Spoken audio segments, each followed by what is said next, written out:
So once again, I welcome everybody to this 2021 Akshay Kumar Memorial Lecture conducted by the PG Department of English, Sanadana Dharma College, Alapura. A few words about the dear teacher. G. Akshay Kumar, an alumnus of SD College, joined the Department of English in 1986. His commitment to academic activities of the department, as well as his talent, set him apart as a promising young teacher. His brilliant career came to a tragic and abrupt end with his sad and unexpected demise in 1988. The PG Department of English, SD College, has instituted this lecture series to honor the memory of this beloved teacher. PG Department of English has enthusiastically worked to keep the legacy of this great teacher alive. Today, in 2021, we are yet again at the moment where we remember this great teacher. And today, we are graced with the presence of an academic par excellence. He is for the Akshay Kumar Memorial Lecture of 2021. It is none other than Dr. K. Sachidanandan. He is a renowned bilingual poet, critic, playwright, editor, and travel writer. He has served as a professor of English in Kerala for many years, editor of Indian Literature Bi-Monthly, published by the Indian National Academy of Letters, the chief executive of the Academy, professor and director of Translation Studies and Training at the Indira Gandhi Open University, Delhi, and national fellow at the Indian Institute of Advanced Studies, Shimla. Mr. Sachidanandan will be delivering his lecture on the topic Indian Literature, a Case for Plurality. I request all the participants to kindly turn off the mic and audio during the talk so that we can get a better experience of listening. Now, before we move on to the events of our day, let us for a moment remember the beloved and eminent Malayalam poet who departed from us, Sri Vishnu Narayanan Nambudiri, who was a great poet, an excellent teacher, and a great environmentalist who has honored us with his presence for a memorial lecture organized by the PG Department of English. I request a moment of silent prayer in his honor.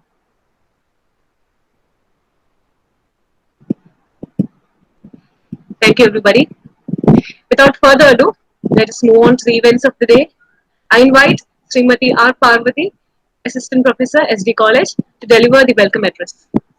Prayer? What about prayer? Prayer song? Prayer song undo? I think the girl has not joined. Silent prayer. Okay. We start with a silent prayer. Okay. Oh, okay, we might have to start with silent prayer.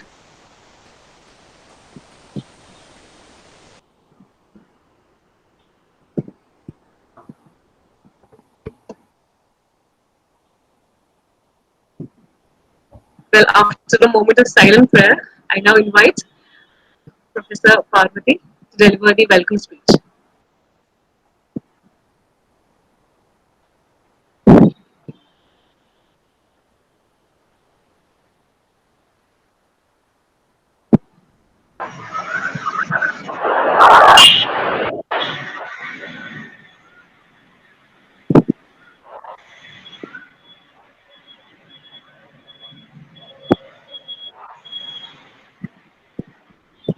I think the Parvati doesn't have net connection. Parvati Miss, Where is Parvati?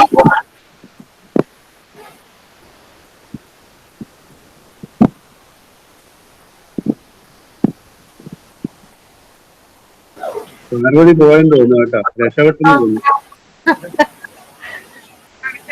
Karthikeya meeting തുടങ്ങി ഒന്ന് തല കാണിക്ക് principal ചോദിക്കുന്നു NDA ഡിപ്പാർട്ട്മെന്റിലെ ആൾക്കാരെന്ന് പെട്ടെന്ന് കേറ ആ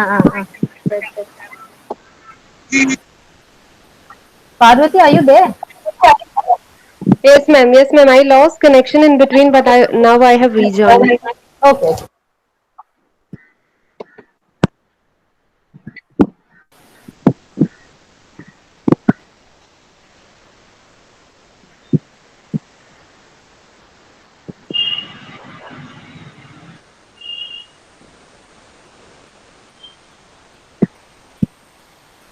Parvati, please start your welcome speech.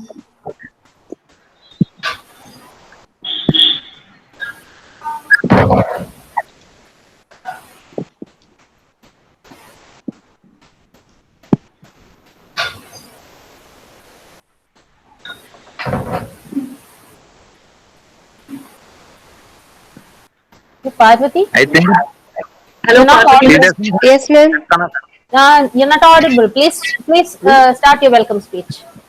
Okay, okay, ma'am.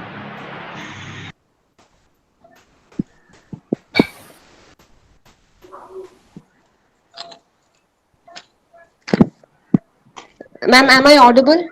Yes, yes. Yes, Parvati. Yes. Ma'am, has Sachidanandan sir joined? No, he hasn't. Okay, You okay, may okay, proceed. okay, You ma'am. may. He will Start, join. ma'am. Start. Okay. You start. Hello. Please start.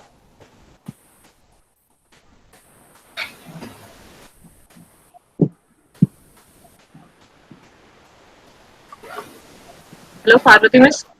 Yes, shall I start, Najia? Yes, Yes, ma'am. yes, yes. Yes, ma'am. We had already started with our introduction, and I invite Parvati Miss to deliver the welcome address. Honorable Chief Guest, Dr. K. Sachidanandan, respected Principal, Dr. P.R. Unikrishna Pillai, Sir, Vice Principal, Dr. T.R. Anil Kumar, Sir, Head of the Department, Dr. Leena P. Pai, Senate Member and Head of the Department of Malayalam, Dr. S. Ajay Kumar, Sir, IQAC Coordinator, Dr. P.S. Parameswaran, Sir, other teachers who are present here, and my dear students, good evening to one and all.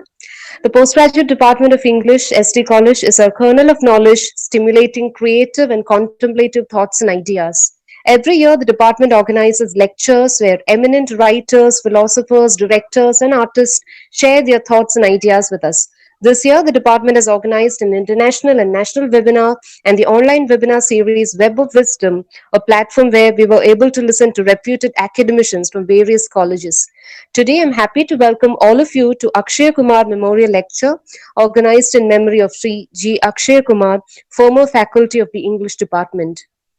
We are fortunate to have with us a chief guest is Dr. K. Sachidanandan, a bilingual poet, critic, playwright, editor, and travel writer. He served as a professor of English in Kerala for many years. He has 30 collections of poetry in Malayalam, 9 in English, and 32 collections in other languages, including Arabic, Irish, French, German, etc. Sir will be joining us very soon. In his absentia, I welcome Dr. K. Sachidanandan, sir, to this program. Dr. Leena P. Pai, the head of the Department of English, is always keen to organize lectures, academic and extracurricular activities that are beneficial for teachers and students alike. With immense gratitude and pleasure, I welcome you, ma'am, to this program. Principal of ST College, Dr. P.R. Unikrishna Pillai, sir, is a pillar of support in all our endeavors. On behalf of everyone present here, I welcome you, sir, to this program. Dr. T.R. thank you. Anil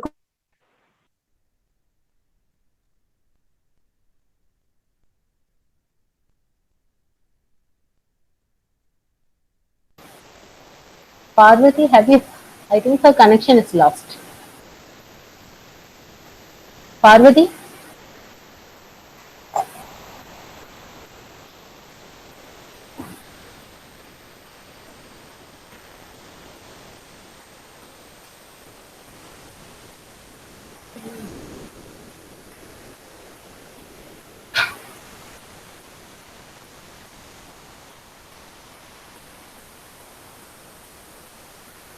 Parvati?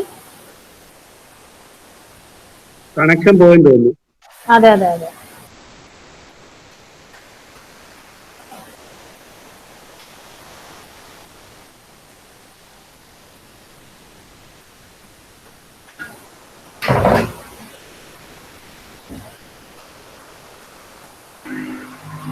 പാർവതിയുടെ net connection പോയെന്ന് തോന്നുന്നു.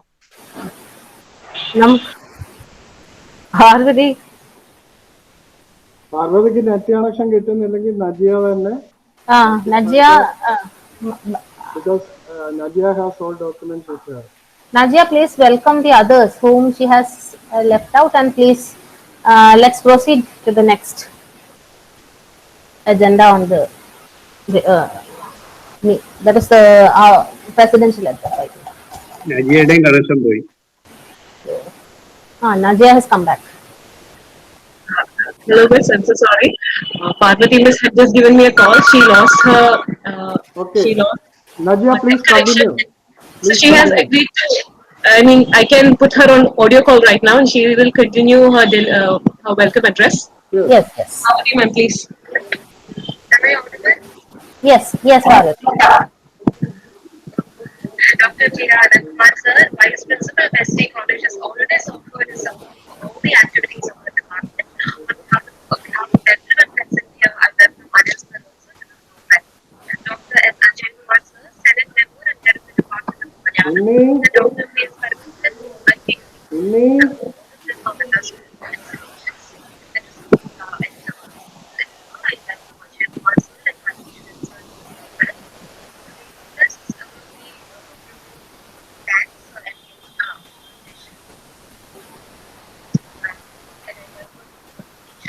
teachers from my department. not audible.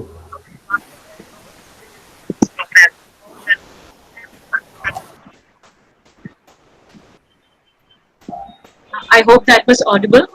No, Yeah, no, not. fairly enough, I think. എന്തോ ചെറിയ പ്രശ്നമുണ്ട്. We have some technical glitches. Parvati Missinde net connection stable allathadukondu she had to call via WhatsApp, and I had to connect her to the. When the chief guest joins, please, Nadia, welcome him. Sure, sir. Thank you. Okay, sir. I will do it now. Deena teacher, you can start the presidential address now. Yes, sir. Okay, thank you, Parvati Miss. Next, I invite our captain and our beloved head of the department, Dr. Leena R. Pillai, Associate Professor, to deliver the presidential address. So sorry, Miss. Thank you. Welcome, ma'am. Thank you, Parvati, and thank you, Nadia, for the warm welcome. Respected Principal, Dr. P.R. Unnikrishna Pillai, sir. Chief guest of the day, Dr. K. Sachidanandan, renowned poet and critic.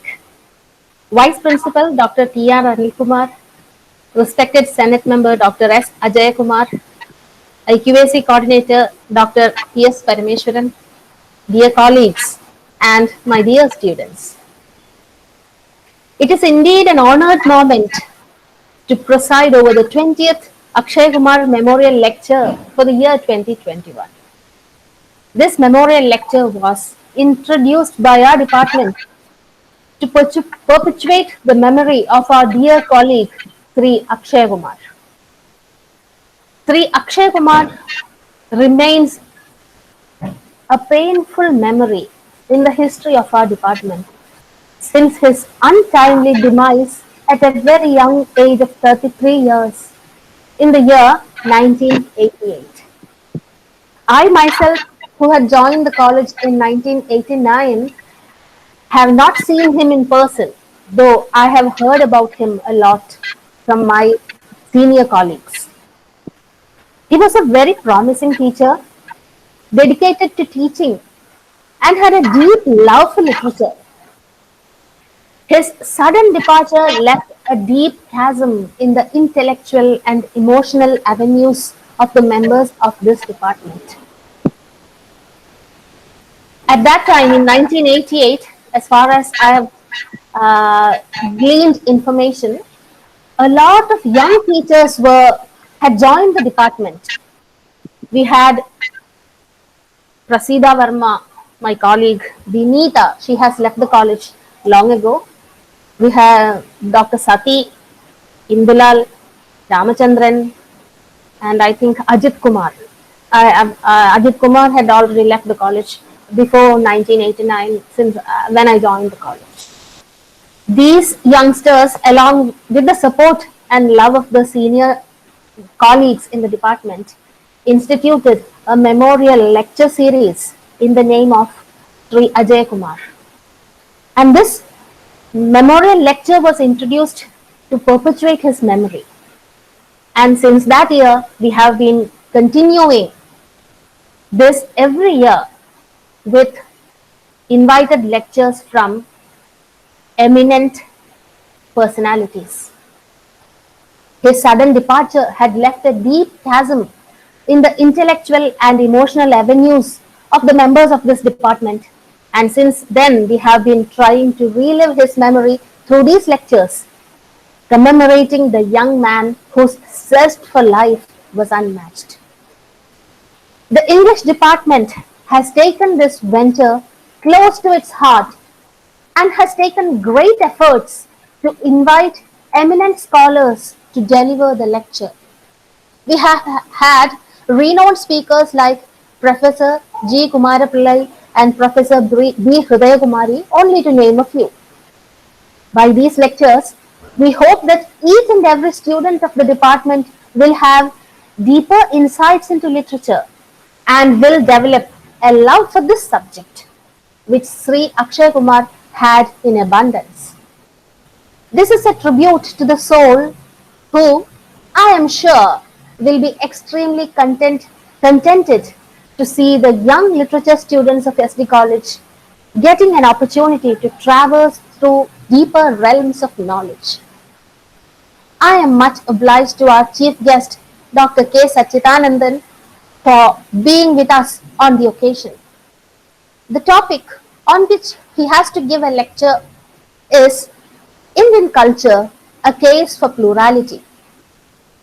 It is very much relevant in these times, I am sure. I am also sure that the students will find this extremely useful and will use this knowledge for further their research studies. With these words, I conclude my speech, wishing you all a fruitful and memorable session. Thank you very much.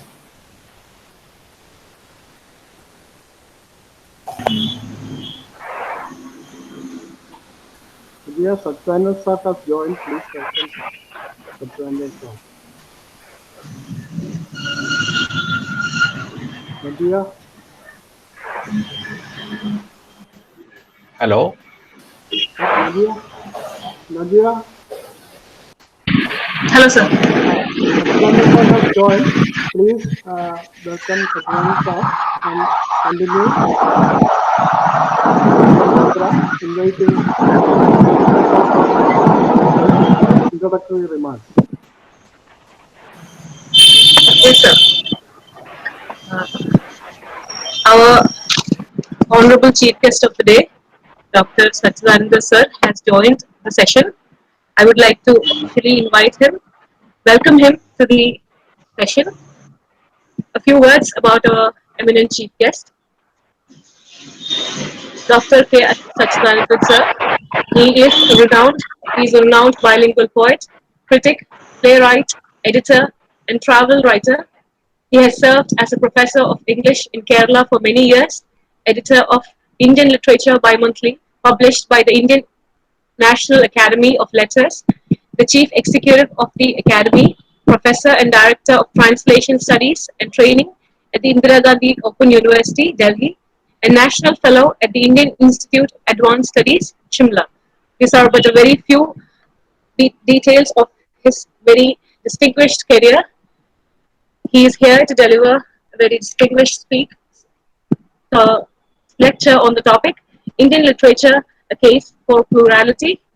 I hope it will be informative and enlightening for everybody. I'm sure it will be. I request everyone to turn off your audio and mic to have a very uninterrupted session. Now we have. Now I invite our dear leader and guide through these tough times, our dear principal, Dr. P.R. Unnikrishnan Pillai sir. I invite you to deliver the introductory remarks. Respected President Dr. Leena Pai, Secretary of English SD College, Honorable Chief Guest, renowned poet, orator and writer, Sachidananda sir, respected Vice Principal of SD College, Anil Kumar sir, dear Senate Member Dr. S. Ajay Kumar, HOD of Malayalam, Dr. P.S. Parameswaran, IKC Coordinator SD College, dear delegates and friends. today we commemorate the Akshay Kumar Memorial Talk. For the last 20 years, we are conducting Akshay Kumar Memorial Talk. Actually, Akshay Kumar was a faculty member in the Department of English for 2 years, and he died at a very tender age, below 30. Now, every year, we are organizing Akshay Kumar Memorial Talk for the last 20 years, and many eminent personalities spoke on the occasion. And this year, we are very lucky to have a renowned poet and writer from Kerala, Sachidananda Sir. Today, this year, topic for his talk is actually Indian culture, a case for plurality. And as we all know that our culture is actually diverse in nature. In India, we have different regions with different types of culture and the different kinds of people. I believe that even in southern areas, we can see the remnants of Dravidian culture. In northern areas, we can see the Aryan culture mainly. Then in Mumbai and such regions, we can see to some extent the Western culture. In Northeast, we can see the Mongolian culture. Anyhow, we have different culture in our country, and with such cultures, we have enough writings. Our literature is enriched with this type of various cultures. And when we go from Cape Comorin to Kashmir, we can see different kinds of people, different types of languages. More than 500 languages are still in use in our country, and we can see different kinds of people. They speak different languages, even though the main language in our country is actually Hindi. Then comes the Bengali, and English also in several states. Mother tongue is English, especially in Northeast, Goa and such places. The mother tongue is English, and in all other countries there are different languages, and some languages are very old, especially languages like Tamil, which is supposed to be one of the oldest language even in the world. And along with that, our culture is also there. The development of a country, or the uh, enrichment of a country, is mainly based on the contribution of different communities, different cultures, and all this mix up we can see in our country. We have the culture from different origins, but all these cultures are finally come to the development of our country, or all these diverse, even though diverse in nature our country is, but the unification is also there, and the contribution of all these different cultures actually help for the development of our country in the present scenario as well as in future. So everywhere we can see different types of people with the different cultures, but even then, when our country, India, when we speak about our country, all these cultures are mixed, and finally it come together, and our country is with the diverse cultures, but in all fields we say that we are Indians, we are proud of our country, and everywhere we actually interested in our own developments of our own cultures. But the final the net effect is the overall development of our country. And this talk is very important, and this topic is also very important, especially a period where the country is facing several problems of this terrorism and other types of foreign involvement. In all such fields, we have to develop, we have to protect our nation. And with these words, let me conclude my talk, and I wish all the success to this program. I also wish the English department for organizing this kind of program. Moreover, our Department of English actually applied for the research center. I hope within some months our department will also become a research department of the University of Kerala. I also welcome our chief guest, honorable chief guest for the day, Sachidanand Sir, on behalf of Sanatana Dharma College. Thank you all for the patient listening. Thank you all once more. Thank you, sir. Thank you, sir, for your valuable insights. Now, I invite our dear Vice Principal, Dr. T.R. Anil Kumar, sir, to deliver the felicitation. Respected Principal, dear HOD of English Department, Veena Pai, our beloved resource person, Sachidanand Sir, my colleagues in the Department of English, and students. It is truly my privilege as the Vice Principal of our institution to share a few words about this program. Akshay Kumar Memorial lectures conducted every year in the remembrance of Sri Akshay Kumar was a promising teacher, and he was my neighbor and senior student in the college days, and luckily I was to work with him in 1988.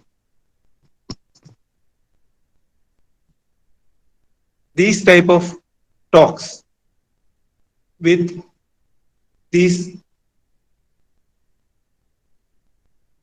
persons will definitely bring some insight into the teachers working in the department.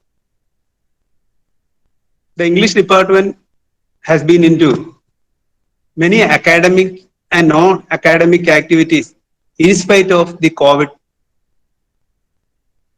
limitations. Today, a very contemporary topic would be handled. It is about Indian culture and plurality. We know that ours is a rich and diverse culture. Yet we are bound by one spirit. Such is the gamut of our culture and tradition. We will have more insight into this from our eminent resource person who is with us now. I am also very delighted to know that we have with us Sachidanand Sir as our prime speaker for this year. I am an ardent fan of him, having reading some of his flagship books. I make my wishes to the department, to the teachers and students for the success of the program. I once again thank you for calling me to say a few words about this program. Thank you. Thank you, sir. Thank you for your kind wishes. Ajayan and Parameshwaran won't turn up. Oh, okay. Oh, okay, sir. So we can straight away go to the talk. Oh, okay, sir. We would have been joined by Ajay Kumar sir and Parameshwar sir. Unfortunately, they are unable to join the call right now. So we are moving on to the event of the day, that part which we have been waiting for so much. I invite our eminent resource person, Dr. K. Sachidanand sir, to deliver the memorial lecture. Sir, please. Dear Principal, Vice Principal, teachers, students, and friends. I'm very glad to join you all in this celebration of the fond memory of Sri Akshay Kumar, who I understand was an alumnus of ST College and later a promising and committed teacher whose brief yet brilliant career came to an unfortunate and abrupt end 33 years ago. I dedicate this lecture to his inspiring, if tragic, memory, and I'm especially happy to join the distinguished list of luminaries who have delivered these memorial lectures earlier, most of whom happen to be my friends, teachers, or senior academics and writers. My topic today, my specific topic today is Indian literature, a case for plurality. Of course, it was often presented as Indian culture. There is no harm in that because I'm using literature here as a kind of metaphor for Indian culture. And while choosing this particular theme for my talk today, I had in mind all the challenges posed to the syncretic culture and the polyphonic literature of India by various kinds of divisive forces that try to standardize our culture and literature and reduce it to a kind of dull monolith. I'm talking only about Indian literature here, but I take Indian literature to be a metaphor for our rich pluralistic culture as a whole, built over centuries by people of different religions, ethnicities, languages, cultures, and traditions. Any attempt to standardize this culture will only lead to India's balkanization and division, as India has always stood united by accepting and respecting this immense plurality. I shall begin my talk by briefly narrating a story, actually a folk tale, retold by the renowned scholar and poet A.K. Ramanujan in his preface to the famous essay 300 Ramayanas. I think this story in some sense serves as an entry point to the immense kind of topic that I have chosen for my talk today, which I do not even aspire to cover completely, but only hope to touch in the few minutes I have before me.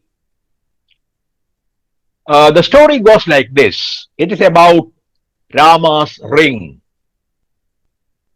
In Ayodhya, in his court, Rama was sitting along with his advisors, the great rishis, and his great messenger and loyal devotee, Hanuman. While he was talking to the rishis, the ring on his index finger fell down and disappeared through a hole on the floor of the palace. None knew where it had gone, but one could very well imagine it had gone down all the way to the netherworld. And Rama knew there was only one person who could retrieve the ring, who was none other than Hanuman, because Hanuman, as you very well know, had a special capacity to grow as big as a mountain or to grow as small as a mosquito or as an insect. So Hanuman was asked to go to the netherworld and retrieve the lost ring. So Hanuman became extremely small, microscopic, and went down through that hole and reached the netherworld. There are a lot of details in the story which I'm skipping, like the when Hanuman was falling down, the cooks of the king of the netherworld found a strange animal coming down, and they thought their king would be immensely pleased to have a new kind of meat on his platter for dinner that evening, and they put Hanuman along with other materials of food for the emperor on the platter. So the king or the emperor of the netherworld came to have his dinner, and he heard someone whispering, "Ram, Ram," from the dinner plate. He peered, he looked very closely at that plate and found that the chanting was coming from a small being sitting on the platter along with the fruits and the meat and all the kinds of food that he was having at that point of time. And he asked that being, not knowing it was Hanuman, "Who are you? Why are you calling the name of Ram? Why are you chanting Ram, Ram again and again?" And Hanuman then said, "I am Hanuman, the loyal messenger and the pious devotee of Ram, the great and righteous emperor of Ayodhya. And I have come here to retrieve a ring that he had lost while he was holding court, a ring that had fallen down through a hole and reached here." Then, to the great surprise of Hanuman, the emperor of the netherworld went into another room and came with a big platter full of rings. And he asked Hanuman, "Now, here I have collected all the rings of all the Rams which had fallen down through a hole and reached my world. And here is the whole collection, and you can very well choose your Ram's particular ring." Of course, this was a great surprise for Hanuman, because he had believed there was only one Ram, his great master. But from the king of the netherworld, he learned that there were a lot of Rams living through the ages, and whenever every Ram was about to die or about to ascend to heaven, his ring would fall down and come to the netherworld. So the king of the netherworld said, because he saw that Hanuman obviously could not find out the particular ring of his particular Ram, so he said, "Don't worry, you go up and you will see that your Ram is no more there in Ayodhya. By then, he will have entered river Sarayu and ascended to heaven." Hanuman went back and he found that Ram had vanished. And he could not, anyway, he did not have the ring with him. He could not give the ring back to Ram.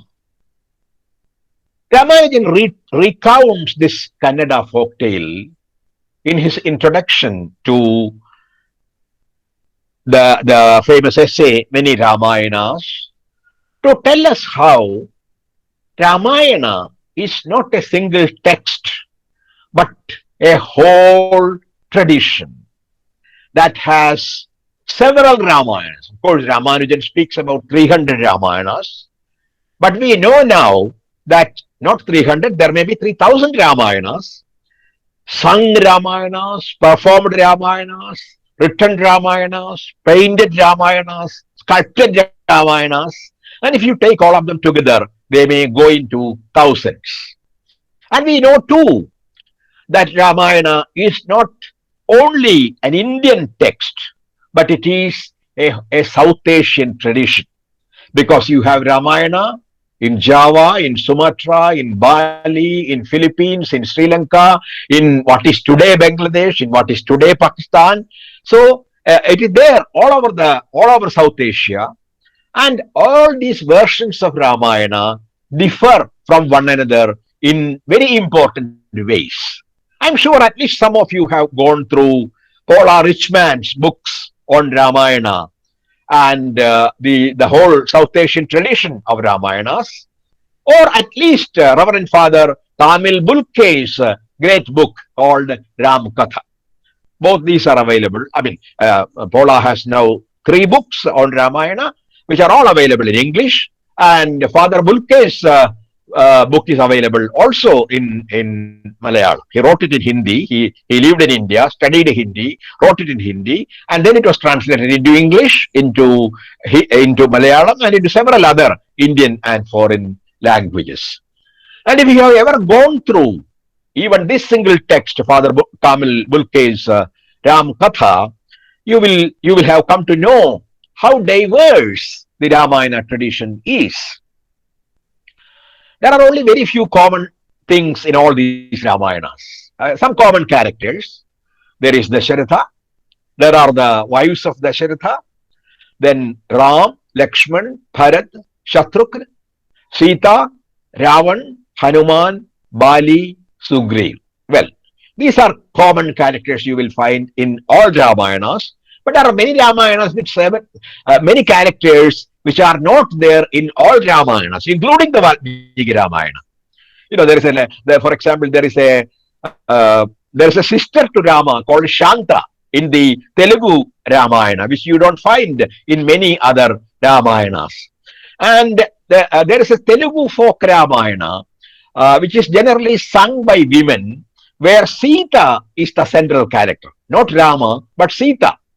And Sita, very much like Kumaran Ashan did much later in his famous long poem Chindavishtaya Sita, Sita questions the dharma or the righteousness of Rama when he abandoned her in the forest on hearing some gossip among some washermen or some people that she is no more chaste because she had been taken by Ravan to Sri Lanka. So there is a questioning Sita there. It is not Ashan who began this tradition of interrogating Ramayana, even though later quite a few writers have written poems where Sita questions Rama, including many of the modern feminists. And also, as I said, there is a Rama's sister Shanta, who always comes to console Sita in her times of trouble. And a lot of verses are devoted to the description of Sita's life in the forest, her friendship with the plants and animals of the woods, and also her labor pain, her labor, the childbirth. Because this is written and sung, not written actually, this is conceived and sung by women. It is a folk Ramayana in Telugu. I cannot go to all the Ramayanas because that will make another lecture. I am only pointing to just 4 or 5 versions to show how different they are. There is the Buddhist Ramayana, which is called the Dasharatha Jataka. You know, all the Buddhist stories are called the Jataka tales. They are tales about the different Janmas or the different births of Bodhisattva.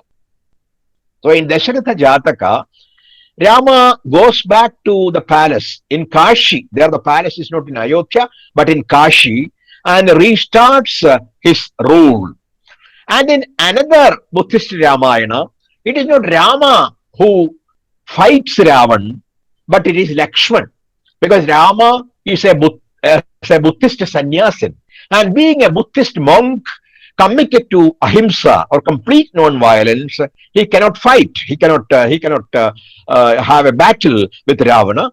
So he asks Lakshman to fight Ravan, and it is Lakshman who fights and finally defeats Ravan. And in one of the Jain Ramayanas called Vasudeva Hindi, Sita is the daughter of Ravan, and so there is a kind of Oedipal issue there. He not knowing that Sita is his own daughter, Ravan falls in love with Sita. This happens also in one of the Telugu Ramayanas, where Ravan takes the form of Ravula, a woman, and then gives birth to Sita. So there are at least two Ramayanas where Sita is Ravan's daughter, because nobody knows whose daughter she is, even though she is said to be the daughter of earth because she was retrieved from the plough mark. That is why she is called Sita, being born of Sita, of the soil of the plough mark. And in Vasudeva Hindi, the Jain Ramayana also, it is Lakshman who engages Ravana in the battle and not Ram. And because Lakshman kills Ravan, Lakshman goes to hell, while Ram and other people go to, they become Jain monks. And in another Jain Ramayana, it's called Paumacharya, which means Padmacharita in Pali. It is written by someone called Vimala Suri. So in Padmacharita, Ravana is a great scholar. He is a Jaina devotee. And unfortunately, tragically, he breaks his vow of chastity by falling in love with Sita.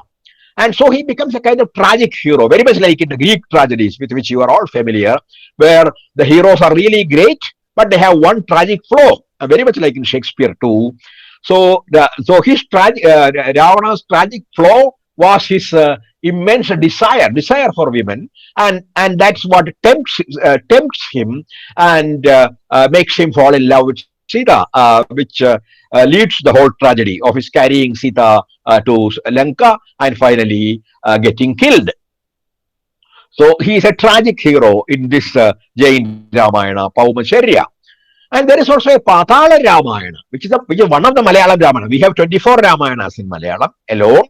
And in Patala Ramayana, there is also another Ravan, a kind of, you can call it a duplicate Ravan or a doppelganger of Ram. That is, he is called Patala Ravana. And there is a point where Ravan is about to be defeated in the battle. And at that point, when Patala Ravan, who is very close to the real Ravan on earth, because Patal Ravan lives in Patal, the netherworld. So Patal Ravan carries Ram and Lakshman to Patal, to the netherworld, so that Ravan will not be defeated. But Hanuman, at that point also, Hanuman goes to the netherworld and brings Ram and Lakshman back to the battlefield, and both of them together defeat Ravan in that particular Ramayana called Patala Ramayana. Of course, in Malayalam there are so many Ramayanas, and still some of the Ramayanas are getting published. Some 2-3 years back, the tribal Ramayana was published. It's called Vayanadan Ramayana, a Ramayana from Wayanad, which is sung by the tribal people of Wayanad, where Sita is a tribal woman, and Ram sees Sita when she is coming down the mountain with a bundle of firewood on her head, and Ram falls in love with Sita and marries her. There is also a Muslim Ramayana called the Mappala Ramayana, which was also very popular in Malabar for quite some time, and that has also recently come out in the form of a book, where it is written in a kind of Moppala language, where there is a mixture of Arabic words and Malayalam words. And we have, of course, many Ramayanas like Kannasha Ramayana.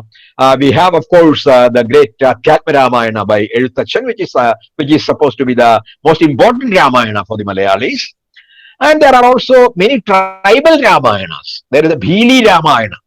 Bhilis, as you very well know, are a tribe, a rather rich tribe living in Gujarat.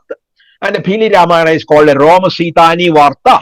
It's a story of Ram and Sita, because the Bhilis use Bhili language, which is very close to Gujarati, and sometimes they use Gujarati language also. And there, Sita is a goddess of agriculture. Actually, this happens in many Ramayanas, because Sita was found on the field, and so Sita is supposed to be a goddess of agriculture. in the Baiga Ramayana, in the Bhumaya Ramayana, in many similar Ramayanas, tribal Ramayanas, you will find that Sita is the goddess of agriculture. And in the Bhili Ramayana, the soul of Ravana enters a bee, a honey bee. Lakshman drops that bee in the boiling oil and kills it. And Hanuman there has a son called Malsiraj in a fish. And plants and bees occupy a very important place in that tribal Ramayana celebrated by the Bhilis. I told you only some of the examples of Ramayana. And there are a lot of Ramayanas in, as I said, in Bali, in Sumatra, in Java, in Philippines, in many countries. So as I said, it is not purely an Indian tradition or a Hindu tradition. There are Christians who celebrate it in Philippines. There are Muslims who celebrate it in Indonesia and Malaysia. I have myself watched a play around Ramayana presented by the Indonesian troupe and another presented by the Muslims of Bangladesh. So let us not cheat ourselves by saying that it's a purely Hindu text. It is also a Muslim text. It is also a text admired very much by Christians. So it's also not purely an Indian text, but it is a South Asian text. So in Malayalam alone, it is said, as I said, there are already 24 Ramayanas, but there are 197 works in Malayalam which are based on Ramayana. And then there are various Ramayanas in various Indian languages, written Ramayanas, like the Kamba Ramayana, with which you must be familiar. It has been partly translated into Malayalam, long ago by Dr. S.K. Nair, the Kamba Ramayana in Tamil. There is the Ramayana of Pampa in Kannada. And there are various Ramayanas in other Indian languages by Ranganatha, by Eganatha, by Madhav Kandali, by Kritibas, the Bengali Ramayana, the Giridhara, by Balaramadasa, and by Tulsidas, which is one of the most well-known Ramayanas, Ramcharitamanas, by Tulsidas, written in Awadhi, an old form of Hindi.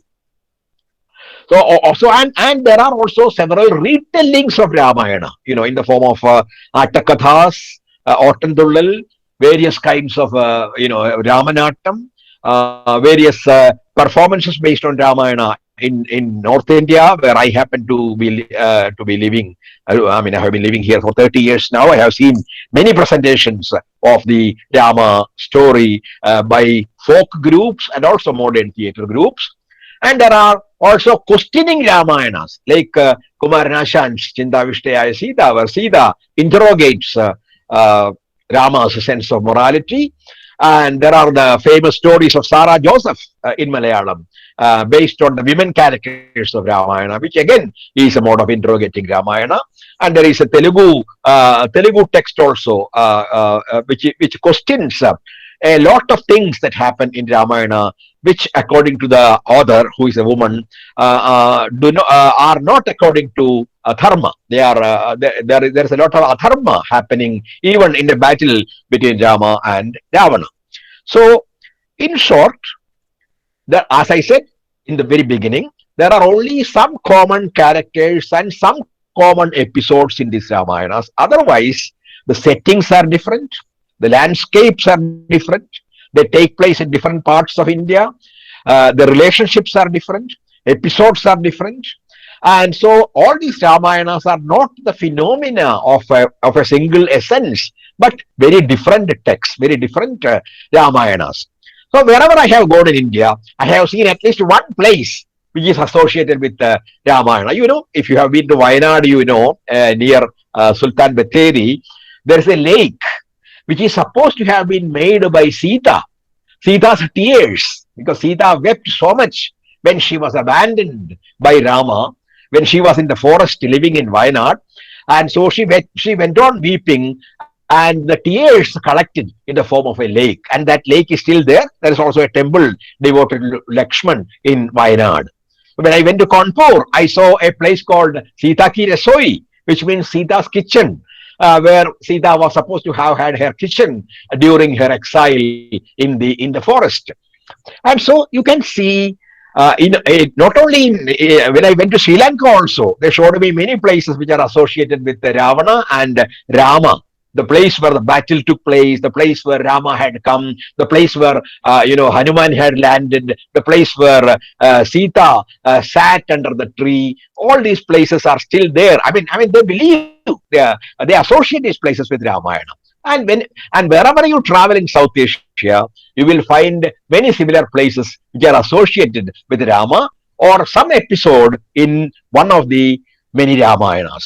And the same can be said about Mahabharata. I am not going into that at all. You know how the original Ramayana called Jaya has only 8,800 verses. But over many centuries, it grew into a major epic of more than 1 lakh verses. And generally we attribute Mahabharata to Vyasa. And now we know that it is not one Vyasa. There were many Vyasas who wrote and rewrote Mahabharata over many centuries. And whatever, and there is nothing which is not there in the Mahabharata. That is what Indians think about Bharata. Vyaso chishtam jagat sarvam. I mean, the whole world is only what remains of Vyasa. So that's what the text itself says. And I will not go into again because that will be another lecture on Mahabharata. I am not going into that because I spoke about Ramayana mainly, as I said, as an entry point into the diversity of Indian literature. So if we have so many Ramayanas in so many languages which are written or sung or performed or painted, you can imagine how diverse and how plural our literatures are. Now, I will just take up 3 points of view about Indian literature and discuss these 3 points of view and place them against one another and try to arrive at certain personal conclusions. There are 3 views about Indian literature. One view is that there is no Indian literature in the singular, because there is no language which is called Indian language. There are various languages. We have Malayalam, we have Tamil, we have Telugu, Kannada, Marathi, Gujarati, Hindi. So we have several languages. So you can name a literature only by using the name of the language. We speak about Malayalam literature, Tamil literature, Hindi literature. So in that sense, we cannot speak of an Indian literature since there is no single language called Indian language. This is a point of view put forward by Nihar Ranjan Rai, who was a major Bengali linguist and critic. There is a second view, which is the very opposite of it, which was put forward by none other than the great Advaitic philosopher and once the President of India, Dr. S. Radhakrishnan. He does not agree with Nihar Ranjan Rai. He says there is an Indian literature, and Indian literature is one literature written in different languages. I think this was quite typical of Radhakrishnan and typical of any Advaiti, because Advaitins generally believe that there is one Paramatma and the various forms of Jivatma, all the forms of life are derived from, or they are the phenomena of that single essence, which can be called Brahma or which can be called Paramatma. So for Radhakrishnan, who was an Advaitin, all the Malayalam, Tamil, Telugu, Bengali, etc., all the literatures are only the appearances or the phenomena, the incarnations, avatars of a single Indian literature. But then there is a third point of view, which tries to combine these points of view, with which I rather tend to agree.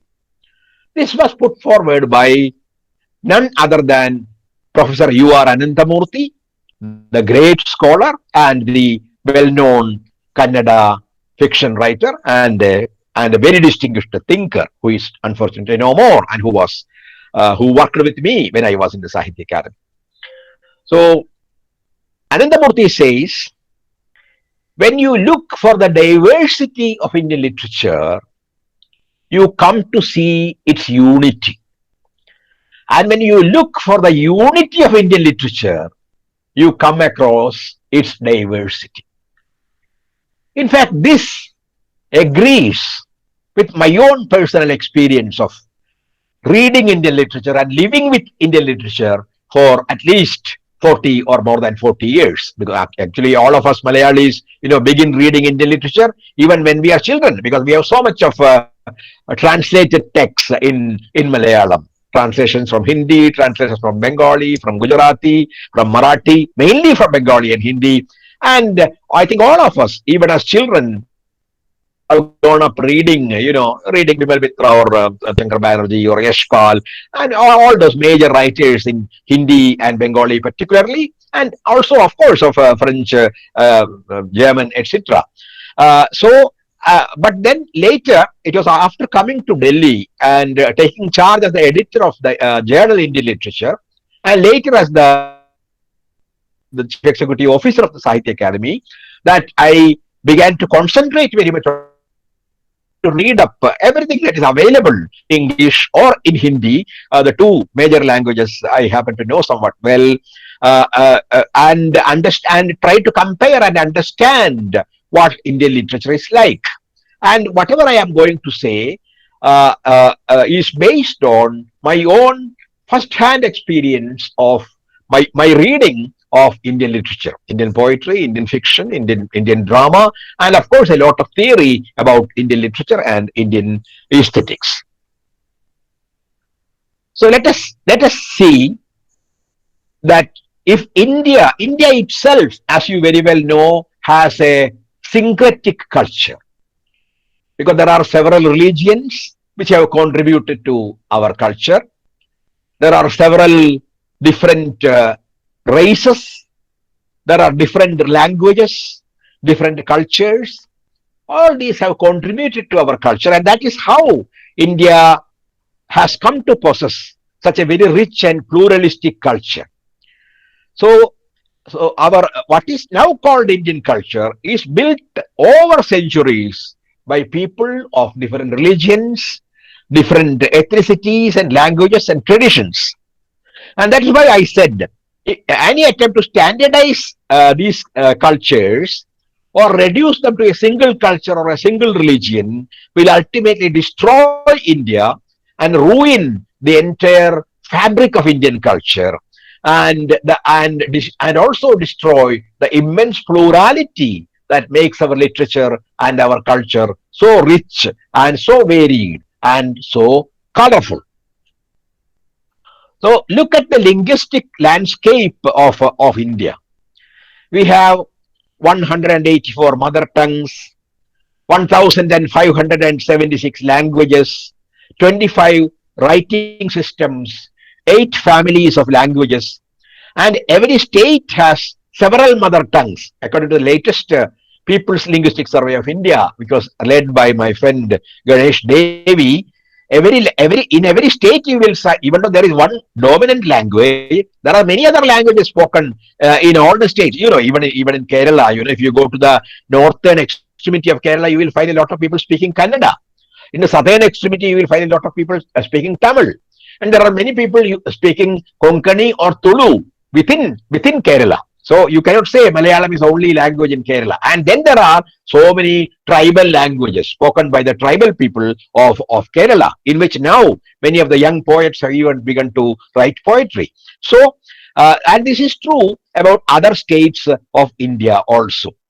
So, Devi also says that at least 220 languages of India have disappeared in the last 50 years for various reasons.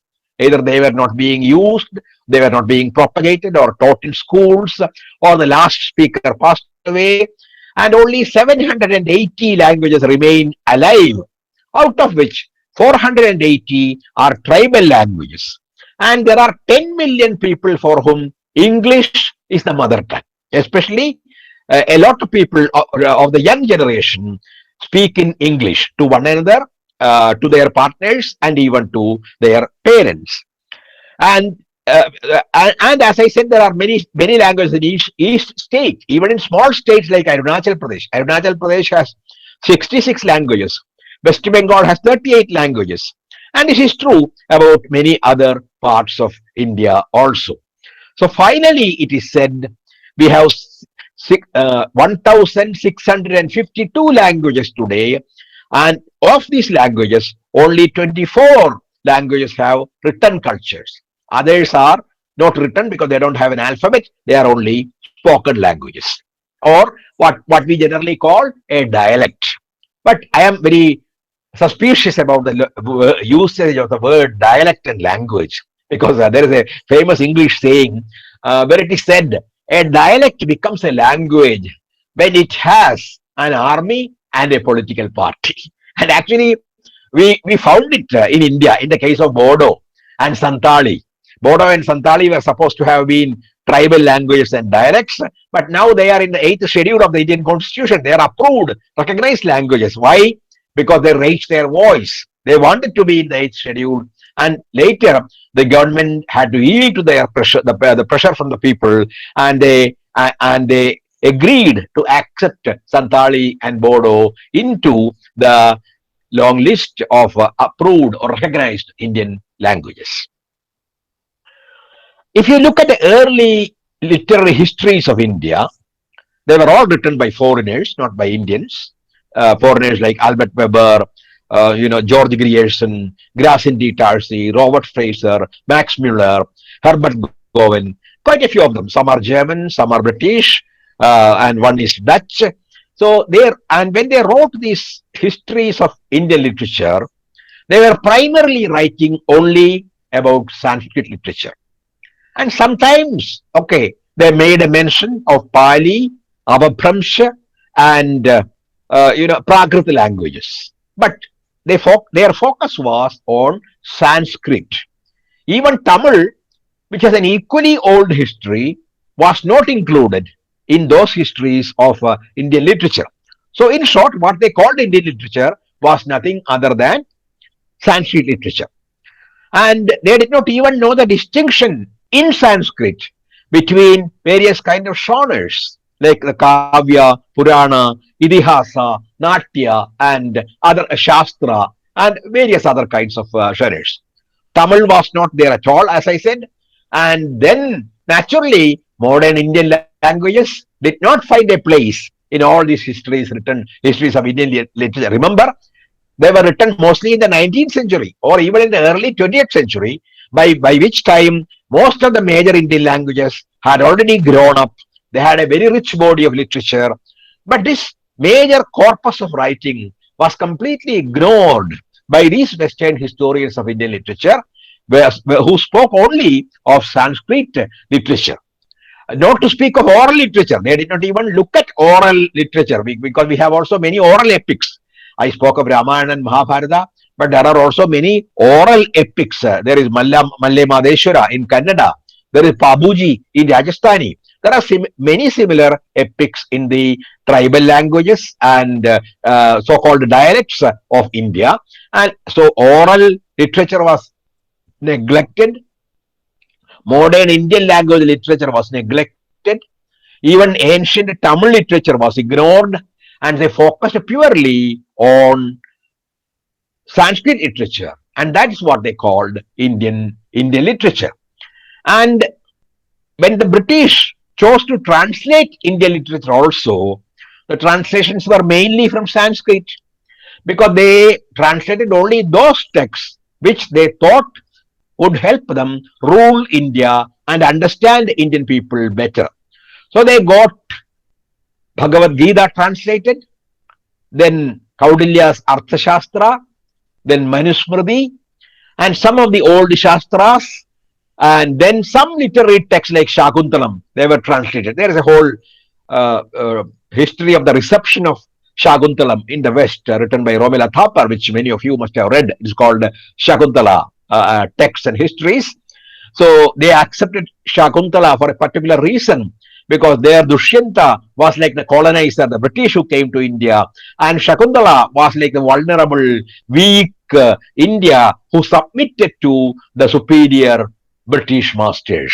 Even though, as we very well know, the British were wandering like savages in the forest when India had a great civilization that produced the Vedas and the Upanishads and the major epics and great Sanskrit plays and all that. But when the British came, they had to tell us that they were superior to us, and so they had to create many stories. And the story was that the British had been a civilized people even much before Indians had been, which is, as we very well know now, a complete lie. So you must have read, this major text about translations from Indian languages by Tejaswini Niranjana, where she discussed the politics of translation, where she says the colonizers translated only those texts which were useful for them to govern India, and they left out other texts from Sanskrit and also from other languages which were not useful. So they did not translate other texts by Kalidasa. They did not translate other major Sanskrit texts like Shudraka, Smrtchakadiga, and several other major poets of Sanskrit, even forget other languages. And it was perhaps Sheldon Pollock, the great Sanskrit scholar, who for the first time corrected this wrong notion about Indian literature, who found out that Indian literature was not only written in Sanskrit and even Tamil, but in so many languages. So in order to correct this wrong notion, as a kind of expiation for the sin of his predecessors, Sheldon Pollock edited that famous book, which I am sure many of you must have seen, Literary Cultures in History, edited by Sheldon Pollock, where different writers write different histories of different literatures in India. There are essays, Tamil literature, Hindi literature, Bengali literature, I mean various major literatures of India in this single text called Literary Cultures in History. So literature as literature was always seen as a national narrative, but Sheldon Pollock questions this, and he says that there are so many narratives in Indian literature.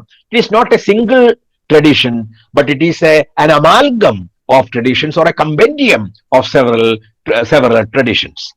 And the so-called distinction between what is called the great tradition and what are called the little traditions, that is, it is not a simple relationship.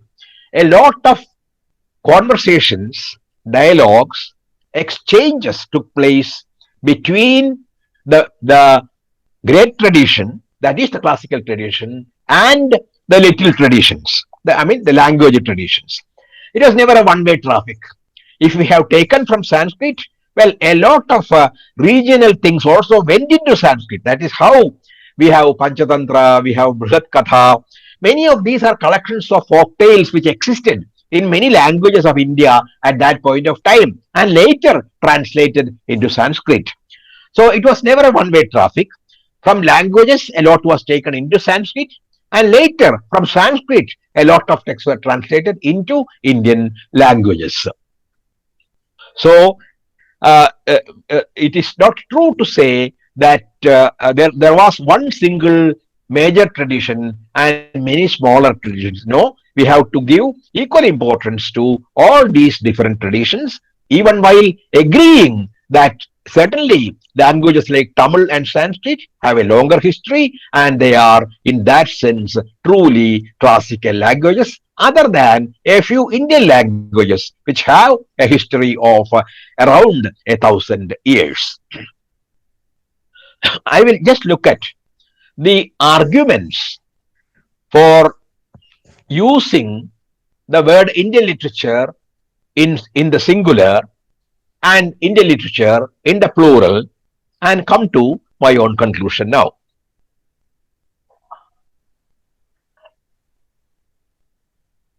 what are the arguments for a singular Indian literature?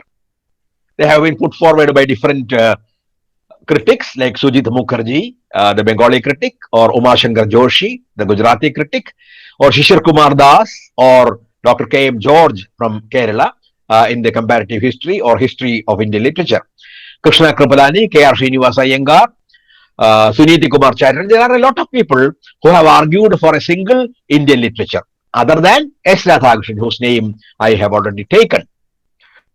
So one argument they put forward is that language is not. So what I will do is I will take their argument and then I will also look at the counter argument.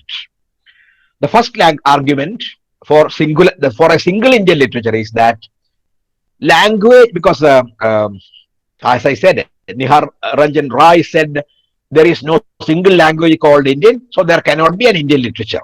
But these critics say language is not the only criterion of literature or of literary criticism. Because literature, there are many literatures which are put together as a single literature. See, for example, we speak of European literature. In many English departments, even in India, there are in the syllabi, you will find a topic called European literature. And we know that there is nothing like a European language. There are many European languages because European literature means German, French, Italian, Spanish, and several other European literatures, including East European literatures. But still, we use the word European literature. That is the argument, the first argument put forward.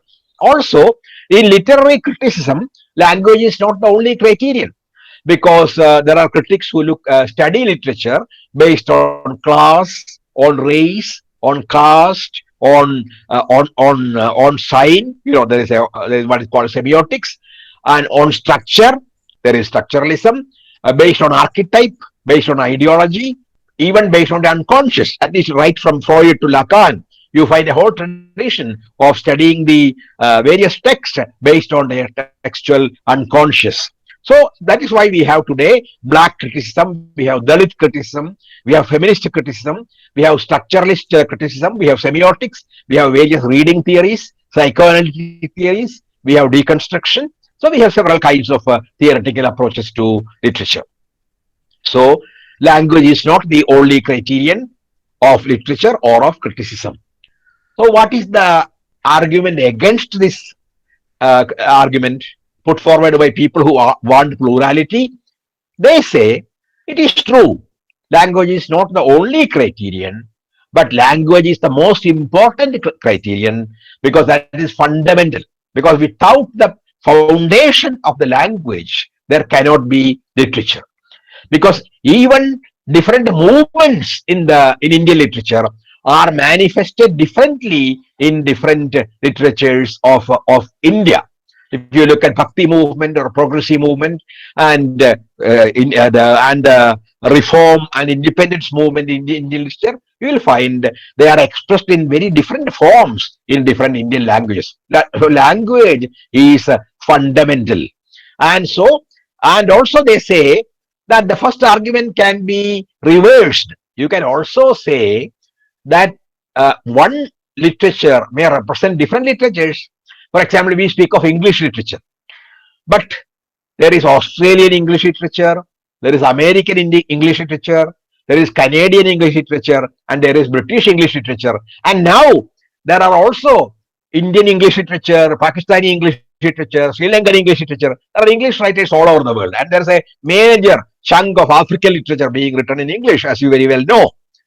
So literature, they say that language is fundamental to literature, even though language may not be the only criterion. That is the counter argument against the first argument.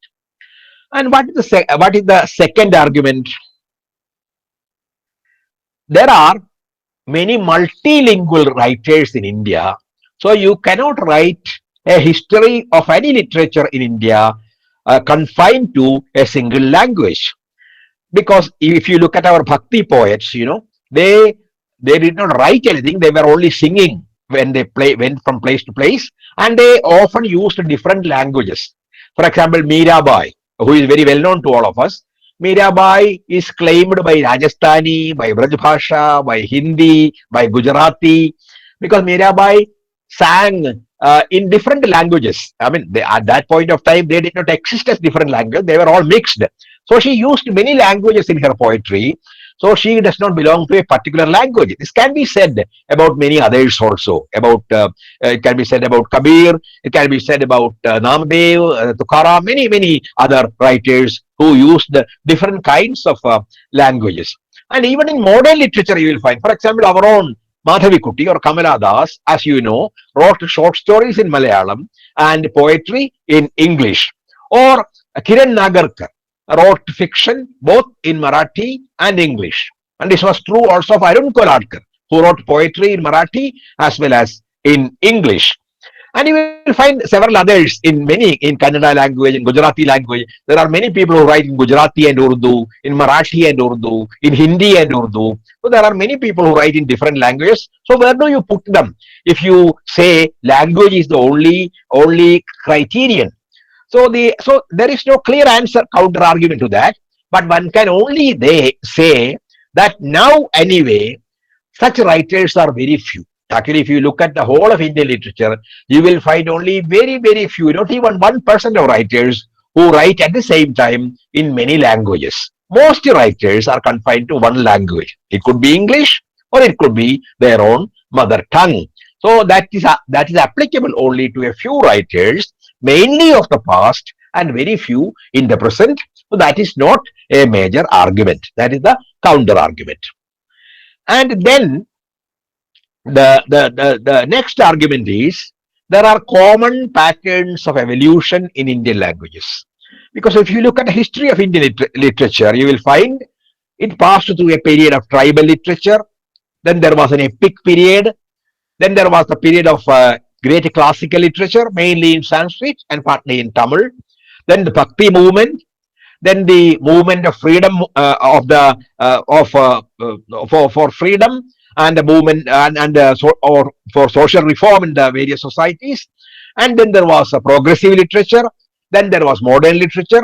Then today there are various kinds of indigenous post-modernist literatures. I do not use it in the Western sense of the term, which is very heavy, but I mean all kinds of literature which has come up after the modernism of the 1960s, like Dalit literature, feminist literature, tribal literatures, modern tribal literatures.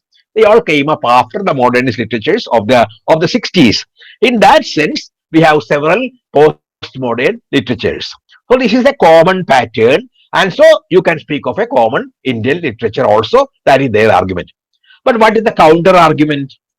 If you closely look at the evolution, you will find that this is not true.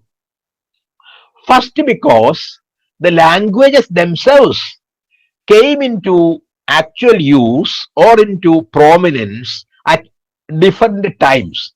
Some languages have 3,000 or 4,000 years of history, like Sanskrit or Pali or Abhapramsha or Prakrit or Tamil, while some languages have 1,000 years of history, around 1,000 years, like Marathi or Kannada. Then there are many other languages which are 800 years, 500 years, or even 200 years. To look at Indian English, for example, has only 200 years of history. So you cannot say all these languages underwent the same kind of evolution and everywhere you get all these movements. It is not true. It is not applicable to all the languages. And also they came into the languages at different points of time. Look at the Bhakti movement. We call it a Bhakti movement only in retrospect, when we look back. Because actually the Bhakti movement starts in the 4th and 5th centuries AD in Tamil, and then it goes to Kannada and Telugu, and then comes to Malayalam. It also goes to the north into Marathi, and finally it comes to Hindi. So it went to Bengali and other Assamese and other languages, and all this took place in different at different points of time up to the 19th century. So from the 5th century to the 19th century, over 14 centuries, the Bhakti literature traveled, and also Bhakti literature took different forms in different places. And also it was not confined to a particular, it was not a single movement in that sense, because there were people who worshipped Shiva, those who worshipped Vishnu, those who worshipped Shakti, And there were also the Sufis who were very close to the Bhakti writers, like Kabir combined Bhakti and Sufi traditions. Lal Ded of Kashmir combined Bhakti and Sufi traditions. She had a Sufi master and also a Bhakti master. And there were also non-Hindus in Bhakti literature like Rahim or Rasa Khan or Salabega from Orissa. So they were Muslims, but they were great bhaktas of Rama or Krishna. So Bhakti movement itself was very diverse. It was not a single movement as it is often made out to be. And also, if you say there was a Sanskrit period, you have also to look at two other things that happen at the same time. One is the Sangam literature in Tamil, and the other is the Buddhist and Jainist literatures written in Pali. So it is not right to call it the golden age of Sanskrit. It is also the golden age of Tamil and the golden age of Pali. And so you cannot reduce Indian literary history to a single pattern. There are a lot of differences. When you look from a distance, you may think it has a common pattern, but when you look very closely, this common pattern is broken, and you will find they evolved in different directions, and each movement had various kinds of secondary movements within the movement. And the fourth argument is that the forms and genres in Indian literatures are common, like Mahakavya or Sandesh Kavya or Doha or Prabandha or Nataka or Prahasana or epic or narrative or lyric or short story or novel. All languages have all these forms, they are common. But again, as a counter argument, take a closer look, you will find that each language also has its own very, very specific forms. Look at our own language, Malayalam. We have a literary genre called Attakatha, which is written for Kathakali performances. Like great writers like Unnai Warrior, who wrote Nalacharitam, is a good example of a great Attakatha writer. And we had our Kunchan Nambiar, who wrote different kinds of Tullal, Otan Tullal, Parayan Tullal, Sidangan Tullal, different kinds of Tullals. So you don't get it in any other Indian language. And again, even in modern literature, we have something called Patala Katha. We had writers like Nandanar, Ekalavyan, Parapurat, who wrote barrack stories about soldiers' lives. Kovilan also wrote many stories set in the background of different battles and where characters are all soldiers. I have asked people in other languages in India, they have said no, they don't have such a genre. Once in a while, there may be a story with a soldier as a character, but they don't have a whole genre called Patala Katha or the barrack story. So that is the case of Malayalam. And this is true about other languages also. If you look at Tamil, there are many forms like Chind or Akaval, which is a verse narrative. Chind is a song. There is something called Venpa, which is a didactic song. There is something called Kalippa, which is a love song. There is something called Vanchappa, which is a descriptive song. There is something called Kummi, which later also came to Kerala, which is a dance song. And there is Kanni, which is a kind of couplet. So these are typically Tamil forms, including Kummi. These are really Tamil forms. And there are, I can go on giving you examples. Braj Bhasha has Bijak and Ramayani. Urdu has Ghazal, Rubai, Masnavi, Khawali, Kitta, Manakwi, Nama, Kasida, various kinds of forms which are mainly only in Urdu, even though forms like Ghazal later traveled into other languages, including Malayalam and Hindi and Gujarati and a few other languages. But most of them are confined to Urdu even today. So if there are common forms and genres in Indian languages, there are also forms which are specific to languages. That is the counter argument. And then they say that the critical concepts are common. All the critical concepts have come from Sanskrit. Concepts like Dhwani, so various kinds of concepts, Dhwani and Alankara, concepts like Aujitya, and concepts about the use of words in poetry, like avoiding words which are Ashlila, So these concepts have come from Sanskrit or concepts like Vakropi. But then, what is the counter argument? No. One, that these concepts have traveled into different languages with different meanings. The implications are different, even though the concept may be common. Secondly, there are also parallel aesthetics in languages like Tamil. You know, Tamil has a whole eco-aesthetics, as you very well know. That in Tolhapiam, there is a concept of Thinai. Thinai is a particular geographical region. There are people associated with that region. There are various kinds of cultivation associated with that region, and there are various kinds of feelings associated with each of these Thinai. Like the Kurunji. Kurunji is the mountain region. Like that, there are Thinais. And so there is a whole eco-poetics working in Tamil literature and Tamil aesthetics. And there are other texts like Kaviraja Marga in Kannada, written by Sri Vijaya, which is not a Sanskrit text. And so there are common things which have come into languages. And this is true also about European concepts, European concepts like suggestion, or European concepts like deconstruction or structuralism, semiotics, reading theories. They have all come into Indian languages also now. And our critics also use many of these concepts, but they are used often in very different senses. So it is not true to say all the critical concepts are common to all the languages, because in Malayalam somebody may be using structuralist or deconstructionist methods and theories, but if you go to a language like Kashmiri, they may not have even heard of deconstruction, except very few scholars who teach English. They may not have heard of these concepts. While for us, they have become very common, because it is practiced by many of our own Malayalam critics. And this is true about other concepts also, because there are some languages where they are still quoting old critics like Philip Sidney or Matthew Arnold and all those people, or some may be still quoting T.S. Eliot, while in other languages like Bengali or Malayalam, you will find critics speaking about Michel Foucault or Jacques Derrida and several other later critics, Giorgio Agamben, and quite a few later critics. So criticism is not at the same stage in different languages, and even common concepts have traveled in different ways into different languages. And then there are common movements, that is something I earlier said, movements like Bhakti movement, the freedom movement, progressive movement, etc. But these movements also, on close examination, mean different things in different languages. We cannot compare a progressive writer like Premchand, who wrote in Hindustani, with a progressive writer like Thakazhi or Keshav, who wrote in Malayalam. They had different problems to confront and different methods of expression.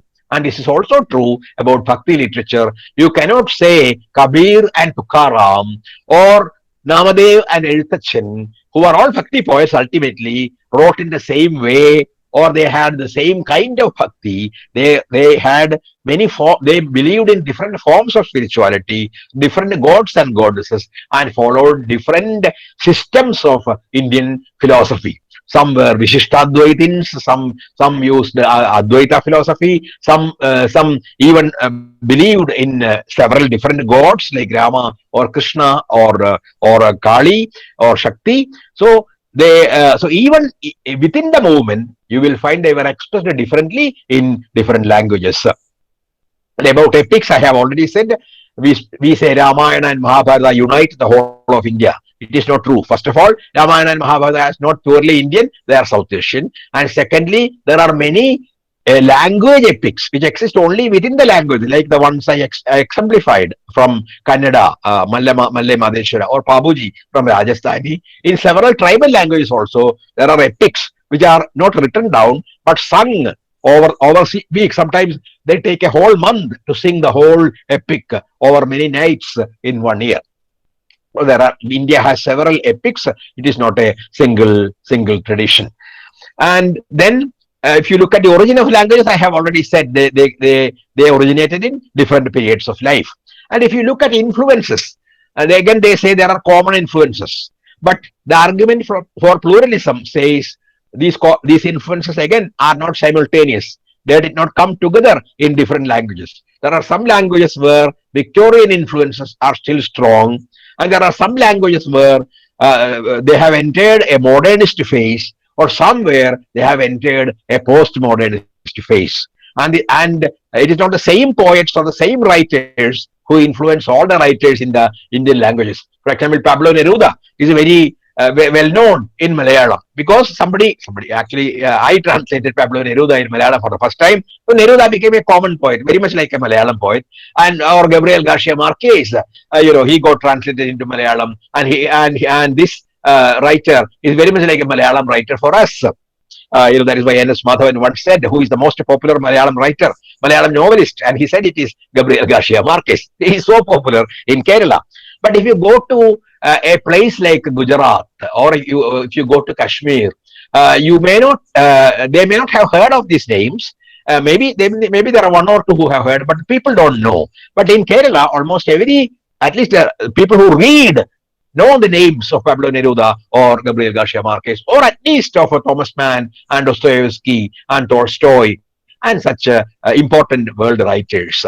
So, if you look at all the languages, it is not true that everybody knows, everybody is influenced by the same writer or the same language writer, because it also depends on which writers have been translated into that language. Malayalam that way is very fortunate in the case of Malayalam and Hindi, I have seen, are the two languages into which we have the maximum number of translations from Indian languages and also from foreign languages. But this is not the case with many of the languages of India.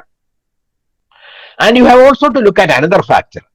If you look at because literary history cannot be entirely separated from the regional history, the actual history of the place. And if you look at the native histories, you will find they are all very different. And these histories begin much before the linguistic states began. You know very well that a lot of Tamil literature was written in what is today called Kerala. Sangam literature originated in Kerala, and the Sangam boys lived in Kerala. But it was not Kerala at that point of time. And so if you begin to look at literature from the point of view of the present linguistic states, you will completely go wrong. Because Malayalam literature, for example, was written in Malabar, which was not part of Kerala at one point of time. It was part of Madras presidency, So it was an extension of Tamil Nadu at that point of time. So you cannot look at present literary histories from the point of view of the linguistic states which were formed much later. And similarly, and this is true about all the languages. And even the British impact was felt differently in different parts of India. For example, Kerala did not experience the direct impact of colonialism because we had our own kings in Cochin or Calicut or in Trivandrum, in the Travancore kings. So only through them we experienced some kind of colonialism, but not directly. The British were indirect rulers in that sense. But this is not the case with many other parts of India. So there is a kind of inwardness in our languages which resists appropriation, as D.R. Nagaraj, the Kannada critic, very well says. So it opposes the monumentalization of tradition and the museumization of tradition, or turning tradition into a monolith. Always the Deshi or the native will stand up against the so-called national tradition. So a national tradition can be constructed only over the tombs of all these different native traditions. So in order to understand Indian literature, as also to understand Indian culture, you need to understand different Indian regions, regional histories, regional cultures, regional traditions, regional literatures. And there are traditions within traditions also in every literature and every culture. And so even if you look at translation, it is very, very hard to define. As I have already said, translations have also happened in different ways in different languages, and different texts have been translated. We have a whole corpus of Dostoevsky or Tolstoy or Thomas Mann or Marquez or Paulo Coelho in our literature, but you may not find it in many other Indian languages. So forms and movements have traveled in different ways. Different influences have been there in the formation of poetry and prose. For example, in the formation of prose in Malayalam, the translations of the Bible played a very major role, as you very well know. It was through the translations of the Bible that Malayalam prose actually came into existence, began to be used as a major form, and later it came into literature also. And the concept of literature also today should include performed literature and oral literature, especially in India, because we have a long history of oral literatures and performed literatures. Because all our performances, look at the performance of a Kuchipudi or a Bharatanatyam or Manipuri or any of our own dances like Kaikotikali or Mohiniyattam or Kathakali. So you will find behind them there is also a vast body of literature.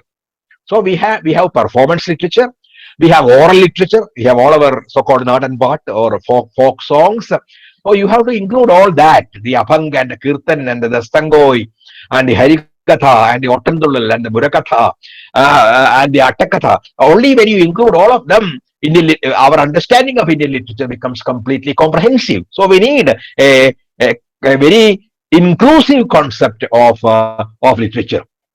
So it is impossible to write a single continuous history of Indian literature. So we need alternate models of writing Indian literature. So we need, I conclude, we need inclusive histories. First, as I said, they should include not only written literature, but oral, tribal, and performed forms of literature. And secondly, they should look not only at the periods of common influences and common evolution, but also periods of different kinds of influences and periods of isolated growth. Because sometimes languages grew together, sometimes they grew independent of one another. You have to look at the whole map in order to create a new cartography of Indian literature. So literature does not exist in an empty space. It is a network of relationships. It exists in a network of relationships of peoples, of cultures, of languages.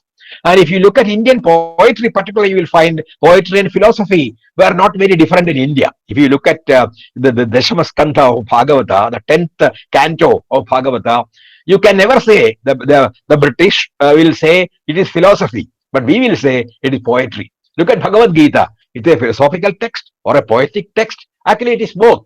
Even though for the Westerners, it will always remain just a philosophical text. But for us, it is also a great text of poetry. But it is very difficult to distinguish between poetry and philosophy in India. And this is also true of a lot of Bhakti poetry. If you look at Kabir, Kabir's poetry, because it was both Bhakti poetry and Sufi poetry, was based on Advaitic philosophy. At the same time, he worshipped Rama. So it may look like a contradiction, but it was not a contradiction, because for him, Rama meant Brahma. And Rama also meant Allah. Rama also meant all kinds of God, all forms of God, and so there was no contradiction in his worship of the Brahma and the worship of Rama, because they were all forms of Brahma to him. So the identity of Indian literature often has to be sought not in individual writers, but in communities, in language, in region, because their identities precede our identity as Indian nationals. So before national identity, we have to look at various kinds of regional identities. So even the idea of the genius or pratibha in India is not confined to a single individual. It is a collective product, and it has to be seen in a particular social context.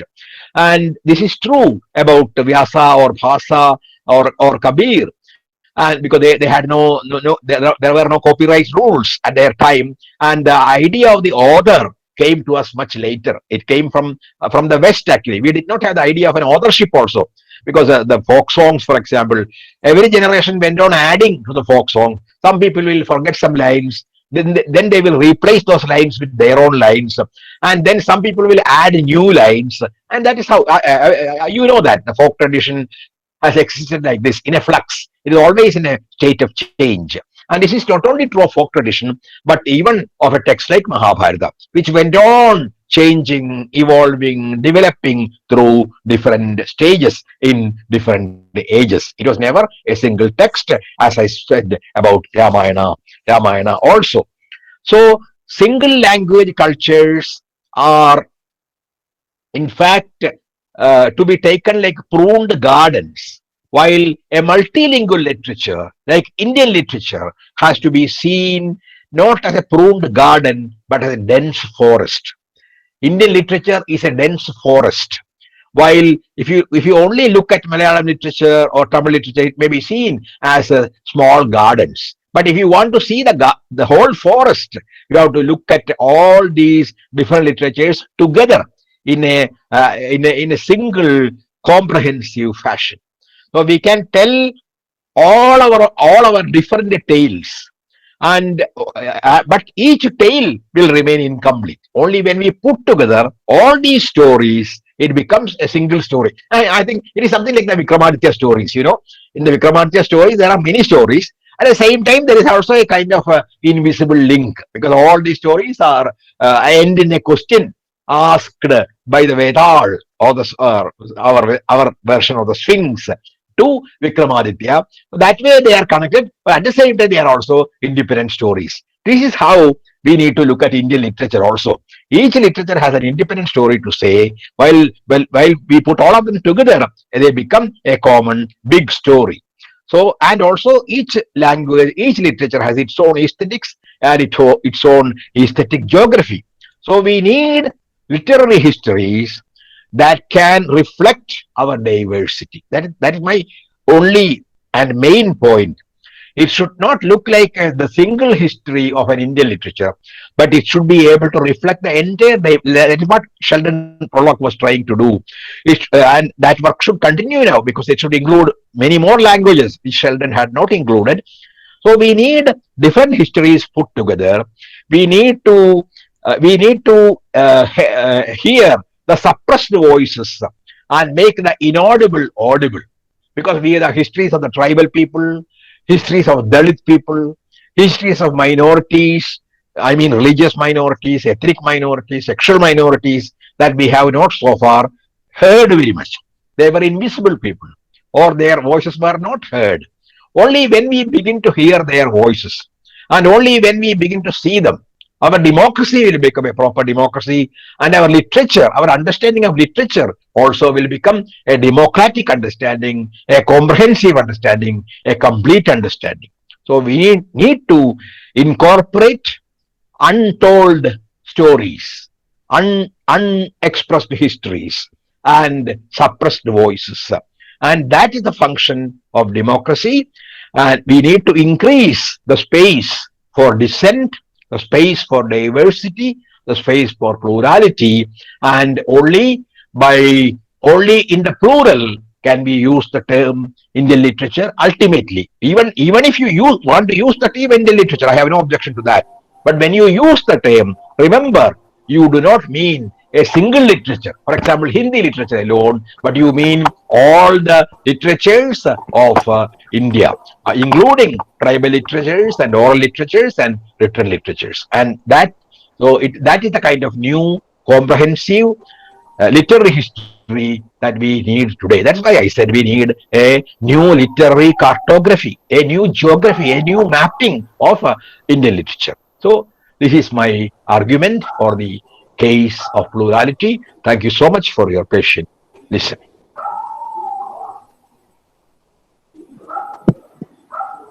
Thank you, sir. Thank you so much. Interaction. Time for interaction. Sir, Thank you, sir. Thank you so much for an immensely insightful talk. We gained a lot through your comprehensive lecture on the various categorizations, the arguments, the counter arguments, and also the wonderful concept of the idea of an inclusive national tradition. I can say I speak for each and every one when I say that we had a very enlightening session on the understanding of Indian literature, its various forms, perspectives, history, and evolution.